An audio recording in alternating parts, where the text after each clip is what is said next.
On the 9th of March 1938, Rose's ship reached Egypt's biggest seaport, Alexandria, where she was helped ashore by teams of porters.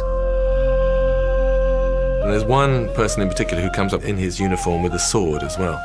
And he's so proud and he looks so fine. And I thought, what a wonderful way to be greeted to Egypt.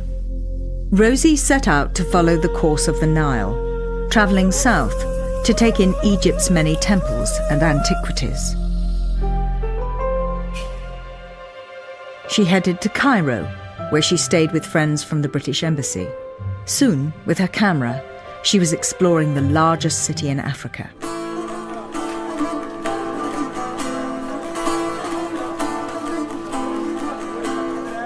Rosie goes to the more traditional part of the city, the old city, and she takes some great footage along Muski, along the main shopping street, which is still the main shopping street in old Cairo, in the souk.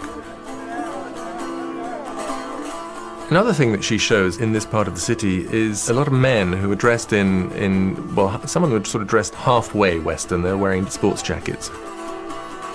They're also wearing the tarbush, the fez, which is a hangover from the Ottoman Turkish period. And below that, some of them are wearing a galabia, a long gown, which is from the Arab period. So in a way, you see these men walking down the street and they're a sort of walking historical document in the way that they're dressed.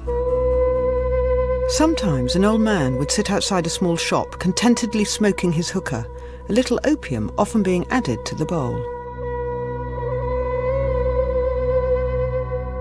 You also see the picturesque water carrier tinkling his bell and shouting 2 millième, the equivalent of a farthing, for a glass of drinking water.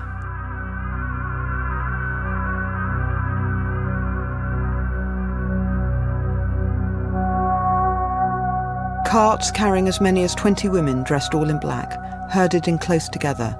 That is how they transport their wives and women. The majority of the women you see are veiled. This tends to be actually an urban practice. Deveiling had begun to occur in Egypt by the time Rosie visited.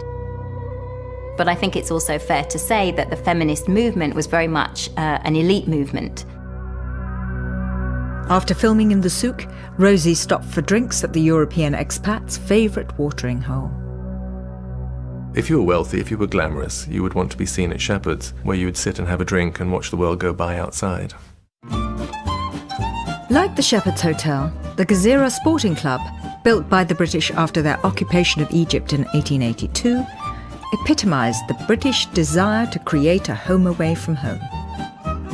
Imperial clubs were a way of separating the British, the ruling class, from the people they governed in the colonies.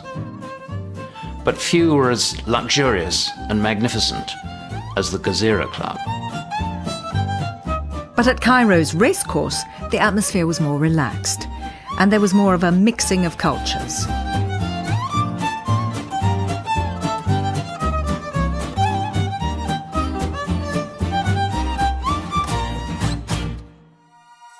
Just a few miles away at Giza stood a monument that testified to an age when Egypt was itself a powerful empire. We saw the Great Pyramid of unnumbered stones standing majestically, defying time, disdainful of human criticism, beside the colossal Sphinx, hewn out of solid rock. It's the expression of man's greatness. It is fairly deserted while she's there, and it certainly is a contrast to today when it is a much sort of busier scene, and the pyramids are virtually on the edge of Cairo now. They're virtually being swallowed up by the ever-expanding city.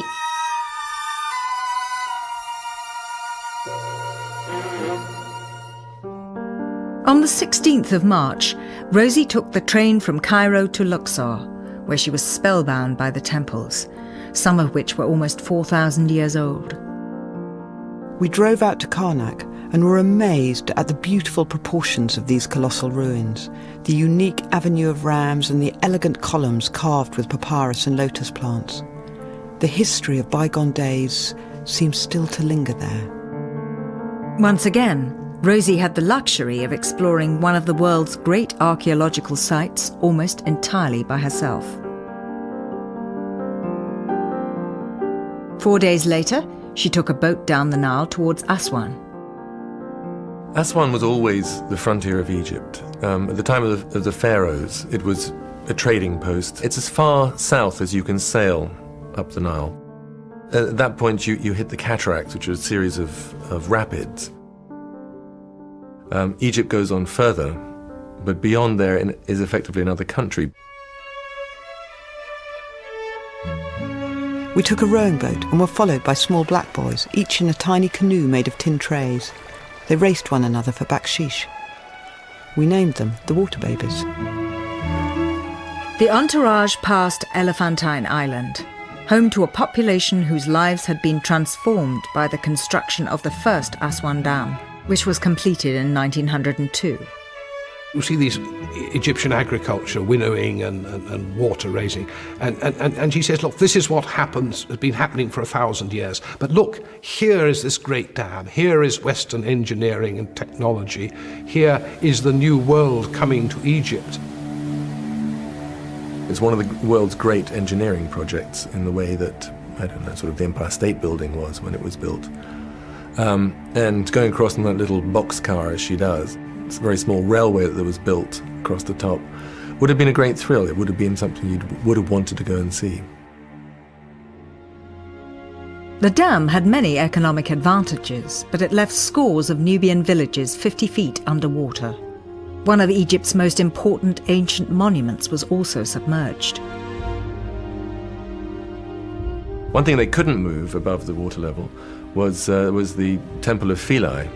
And Rosie shows it as two bits of masonry sticking out above the water. But if you've ever seen a picture of Philae, you'll know that below the water there is one of the great temples of the world. It's an extraordinary building. In the desert near Aswan, Rosie visited the villages of the mainly Muslim and nomadic Bisharin people. The Bisharin are very clearly a Nubian tribe. That part of Egypt is in fact known as Nuba.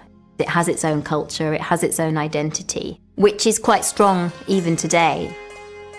But in her memoir, Rosie dismissed Bisharin culture in terms that today would be considered derogatory and racist. Early, we set off to see a camp of the Bisharin, a wild, poverty-stricken tribe. Living in mud huts in the Arabian desert, they wore their hair gollywog fashion, or in numerous plaits. They skillfully performed a sword dance accompanied by strange noises.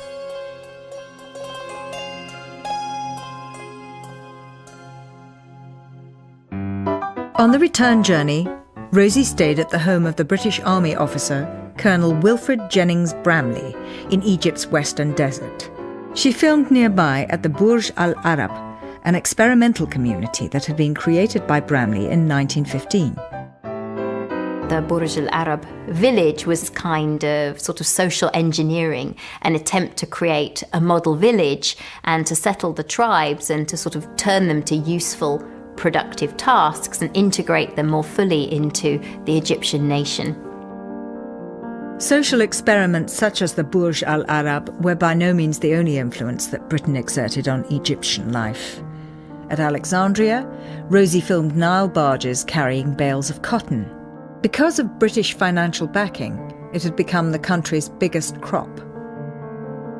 A lot of Egyptian farmers were encouraged to grow cotton rather than food, and when the price of cotton collapsed on the world market, there was significant difficulty in the fields in Egypt. If Rosie was troubled by the poverty she encountered during her journey, she made few references to it, either in her memoirs or her films. She's trying to see Egypt, but she's still walking very well-trodden paths, and I don't think she truly sort of breaks free or has a particularly independent view of Egypt. I think in a sense she views Egypt through rose-tinted spectacles, and she rarely questions what she's seeing. Rosie captures the last hurrah of the British in Egypt. The Second World War, just 1 year away, changes everything. There's no hint of it in this film. If she'd gone and asked the people in the Gezira Club, would you believe that in 2-3 years' time you will no longer be masters in this way?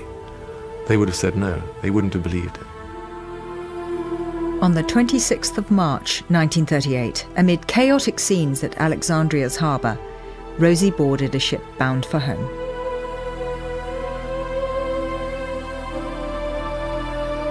Then, as the ship steamed slowly out, I felt Egypt had cast her spell in one brief month, and that I had seized the exceptional opportunities given me of bringing home to others a living memory of a trip which I had enjoyed so much.